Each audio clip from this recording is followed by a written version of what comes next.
Hello, my name is Kiran Kulkarni. I'm heading marketing, BTL marketing in Akshayakalpa. Okay, so we're into completely dairy products. In the sense, we have milk, mainly into the milk, and milk of byproducts like we have curd, buttermilk, ghee, butter, and non-dairy products like we have multiple honey, virgin coconut oil, banana, and varieties of vegetables. So currently, we have these many the products in Akshayakalpa. So now we started the Akshayakalpa in 2015 in Tiptu. So currently, supplying all our organic products across Bangalore, Hyderabad, and Chennai. And we have our own application. The name of Akshayakalpa itself is our own app distributions. Through that, we are delivering our products to across all the three cities. Apart from that, our products are available in all the retail stores of all the across Hyderabad and other cities.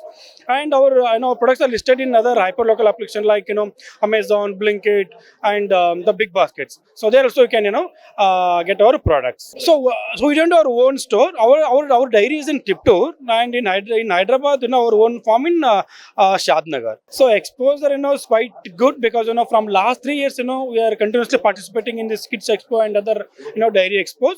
So especially when it comes to the Kids Fair, we are getting the huge response from all the participants like kids and parents. So whoever come and visited our stall, for them we are giving our Akshayakalpa dairy products like buttermilk and yogurt as a complimentary. So we're also getting a very good response. So thanks to entire HITEX organizers.